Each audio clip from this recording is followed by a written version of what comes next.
नमस्कार दोस्तों, आपका स्वागत है हमारे इस चैनल में एडवोकेट कृष्ण कुमार त्रिपाठी। दोस्तों, आज का हमारा वीडियो जो है वो कॉल रिकॉर्डिंग के ऊपर है कि ये वैलिड है कि नहीं है और इस पर कुछ हाई कोर्ट्स के जजमेंट्स आए हुए हैं तो वो क्या कहते हैं। ठीक है, मगर उसके पहले एक रिक्वेस्ट करना चाहूँगा कि जिन चीज़ों पर मैं वीडियो बना चुका हूँ उन चीज़ों को लेकर मुझे आप कोई मैसेज या फ़ोन कॉल ना किया करें। ठीक है, मैंने इसी धर पर 2-3 वीडियो बनाए हैं, उसमें पूरी डिटेल दे के रखी है। उसके बाद भी मुझे फ़ोन लगाकर आप में से ही कई लोगों के द्वारा ये पूछा जाता है कि सर, मेरी वाइफ ने स्त्री धन की लिस्ट दी है थाने पर, मैं क्या करूं, मुझे बताओ। जबकि मैंने सब कुछ बताया हुआ है। तो खुद का समय भी बर्बाद ना करें, मेरा ही बर्बाद ना करें। मैंने ये चीज़ें वीडियो में डाल दी हैं, आप देख लिया करें। और अगर आपके पास टाइम नहीं है तो फिर मेरे ख्याल से इसका कोई उपाय नहीं है। ठीक है। हम चर्चा कर रहे थे कॉल रिकॉर्डिंग के ऊपर कि क्या कॉल रिकॉर्डिंग की कोई वैल्यू है और क्या ये इलीगल है या लीगल है। अभी इस पर छत्तीसगढ़ हाई कोर्ट का जजमेंट आया जिसके अकॉर्डिंग ये इलीगल छत्तीसगढ़ हाई कोर्ट का कहना है। हालांकि ये जजमेंट मेरे ख्याल से सही तो नहीं है, लेकिन इस पे सुप्रीम कोर्ट का कोई स्पेसिफिक जजमेंट लेटेस्ट में नहीं है। ठीक है। दोस्तों, एक्चुअली क्या होता है कि कई बार संविधान का गलत इंटरप्रिटेशन अक्सर जजों द्वारा किया जाता है और इस पर रोक लगाने वाली कोई संस्था भी हमारे देश में नहीं है।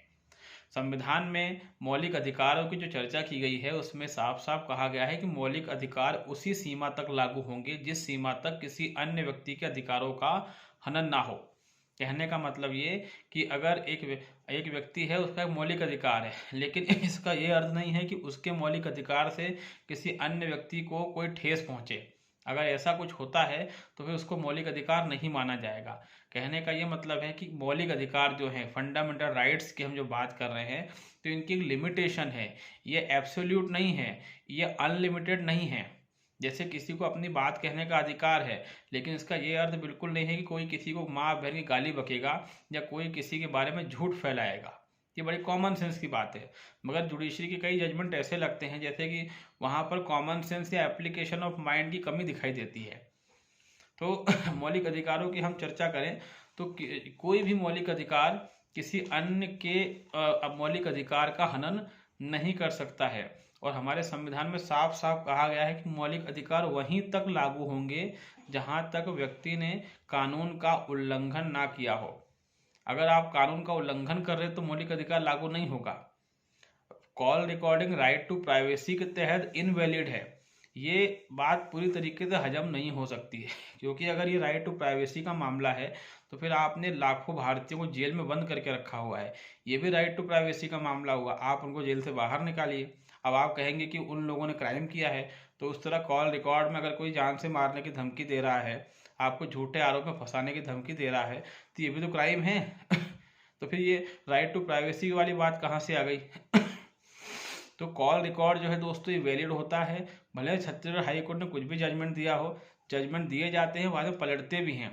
और सेकेंड थिंग, वो जजमेंट हर जगह लागू हो ये जरूरी नहीं है, क्योंकि वो छत्तीसगढ़ का जजमेंट है। अलग अलग स्टेट में उसकी क्या वैल्यू है, ये वहाँ के जजों का डिस्क्रिशनरी पावर होता है। और इस पर सुप्रीम कोर्ट के कोई भी लेटेस्ट जजमेंट नहीं है, लेकिन इसमें पुराने जजमेंट जरूर हैं। और आज़ादी के पहले प्रीवी काउंसिल द्वारा भी कुछ ऐसे जजमेंट पास किए गए हैं जो कि इन जजमेंट जो अभी के जजमेंट्स हैं वो इनका वायलेशन कर रहे हैं।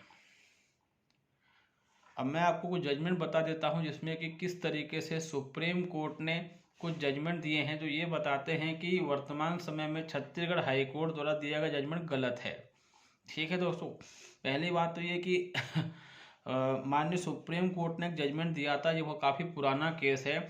ये पुष्पा देवी राम जातिया बनाम एमएल वाधवा, ये एक केस सुप्रीम कोर्ट ने इसमें जजमेंट पास किया था, जिसमें सुप्रीम कोर्ट ने साफ साफ कहा गया था कि ये जानने की कोई आवश्यकता नहीं होनी चाहिए कि व्यक्ति सबूत कहाँ से लेके आया है, व्यक्ति एविडेंस कहाँ से लेकर आया है, कैसे लेकर आया है ये जानने की कोई आवश्यकता नहीं होनी चाहिए। सिर्फ ये देखा जाना चाहिए कि एविडेंस जो है वो कितना रिलेवेंट है। इसके अलावा किसी भी तरह से और कुछ जानने की आवश्यकता नहीं है। ये सुप्रीम कोर्ट का दिया हुआ जजमेंट है। सब मेरे ख्याल से 1987 का ही जजमेंट है और ये काफ़ी अच्छी बात कह रहा है। इसके अलावा वीरेंद्र कुमार घोष वर्सेस एम्पेरर, ये जजमेंट अंग्रेजों के ज़माने का है। इसमें तो और अच्छी बात कही गई। इसमें यह कहा गया है कि भले जो एविडेंस है वो गलत तरीके से हासिल किया गया है या सीआरपीसी के प्रोविज़न का वायलेशन करके हासिल किया गया है, उनका उल्लंघन करके हासिल किया गया है, उसके बाद भी अगर वो एविडेंस एक रिलेवेंट एविडेंस है, उससे कुछ साबित हो रहा है, उससे केस में किसी तरह का परिवर्तन हो रहा है, तो उस एविडेंस को सबूत माना जाएगा। फिर इस बात की चर्चा नहीं की जाएगी कि इस सबूत को कैसे हासिल किया गया है। तो ये प्रीवी काउंसिल का जजमेंट है। प्रीवी काउंसिल जो थी वो आज़ादी के पहले ब्रिटिश जो थी गवर्नमेंट, उनकी अदालत हुआ करती थी। उनके नियम भी अदालतों में मान्य होते हैं, उन नियमों के तहत भी जजमेंट होते हैं। तो ये भी एक वैलिड जजमेंट है। इसके अलावा दोस्तों Mahant Ram Prasad Tripathi versus state of UP, ये एक लेटेस्ट जजमेंट है जो पिछले साल इलाहाबाद हाई कोर्ट ने दिया। और इस जजमेंट के मुताबिक भी क्या कहते हैं जो कॉल रिकॉर्डिंग है वो मान्य है। इस जजमेंट में इलाहाबाद हाई कोर्ट ने कहा कि ये जानने की आवश्यकता नहीं है कि रिकॉर्डिंग कैसे की गई।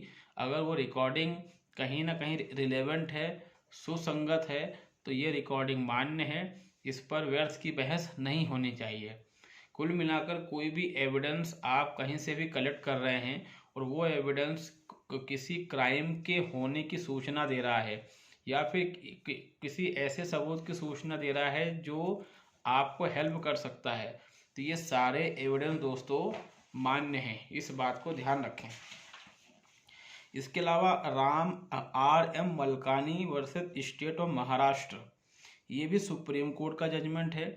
इसमें सुप्रीम कोर्ट ने कहा है कि कॉल रिकॉर्डिंग या टेप रिकॉर्डिंग ये दोनों मान्य हैं अगर ये किसी रिलेवेंट एविडेंस की बात करती हैं। तो कुल मिलाकर ये सुप्रीम कोर्ट के जजमेंट्स हैं, कुछ पुराने हैं कुछ नए हैं, जिनमें साफ साफ कहा गया है कि आप सबूत कहाँ से ला रहे हैं, कैसे ला रहे हैं, ये मैटर नहीं हो सकता है। मैटर ये हो सकता है कि जो एविडेंस आप लेकर आए हैं वो एविडेंस कहाँ तक रिलेवेंट है। अगर उससे कुछ साबित होता है तो डेफिनेटली आपका वो एविडेंस एडमिसिबल होगा। तो हम कह सकते हैं कि कॉल रिकॉर्डिंग जो है वो वैलिड है और इस पर कुछ हाई कोर्ट्स के ऐसे जजमेंट हो सकते हैं। अदरवाइज इन फ्यूचर ये जजमेंट चेंज भी होंगे। तो ये कॉन्स्टिट्यूशन जो है वो कहीं से कहीं तक ऐसी बात नहीं कहता। संविधान में कोई भी फंडामेंटल राइट्स की प्राइवेसी वहाँ तक है जहाँ तक व्यक्ति किसी कानून का उल्लंघन नहीं करता। जैसे ही व्यक्ति कानून का उल्लंघन करता है वैसे ही उसके फंडामेंटल राइट समाप्त हो जाते हैं। एक व्यक्ति अगर जघन्य अपराध करता है तो हमारे देश में उसको फांसी तक होती है, जबकि फांसी जो है संविधान के आर्टिकल 21 का उल्लंघन है, क्योंकि वो प्राण और दैहिक स्वतंत्रता का अधिकार देता है, right to life and personal liberty.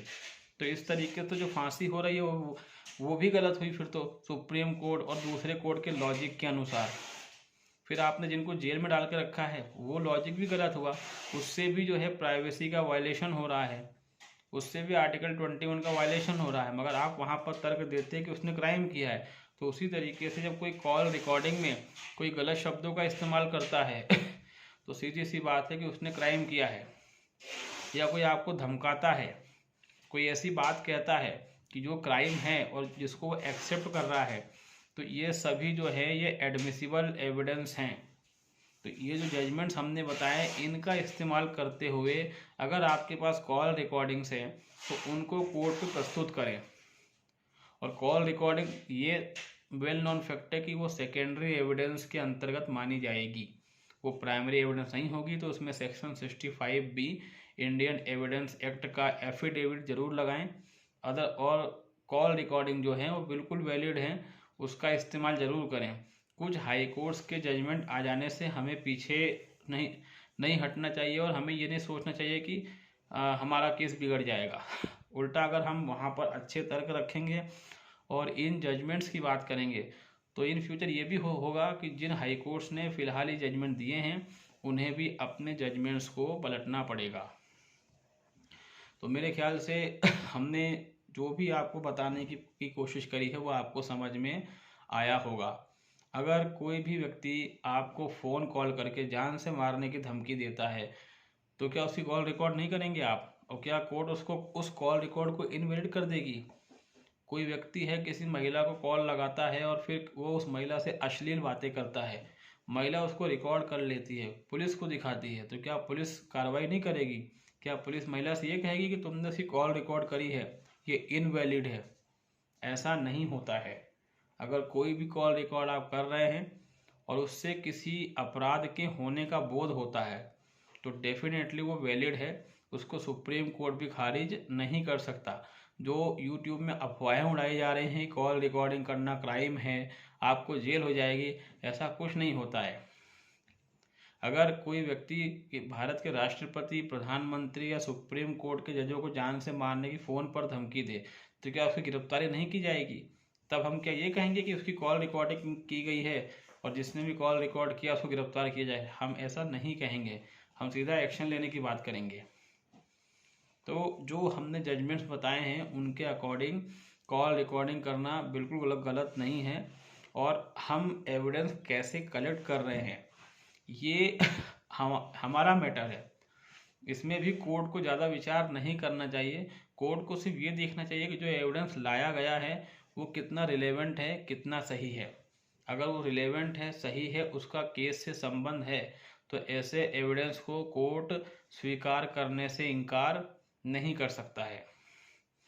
तो अगर आपने के पास ऐसी कॉल रिकॉर्डिंग्स हैं जो आपने अपने किसी भी केस में कलेक्ट करी हुई है या मैट्रिमोनियल केस में कलेक्ट करी हुई है तो उसका बेहिचक इस्तेमाल कीजिए और इन जजमेंट्स का इस्तेमाल कीजिए। उसमें से सेक्शन 65B का एफिडेविट लगाइए, उस कॉल रिकॉर्डिंग को सिक्योर कीजिए, सेव कीजिए, उसके बाद उसको कोर्ट में पेश कीजिए। डेफिनेटली कोर्ट को उस रिकॉर्डिंग को एक्सेप्ट करना पड़ेगा। तो दोस्तों हमारे द्वारा जो चीज़ें बताई गई हैं मेरे ख्याल से उसमें आपके जो डाउट्स कॉल रिकॉर्डिंग को लेकर थे वो क्लियर हो गए होंगे। तब तक के लिए दोस्तों बहुत बहुत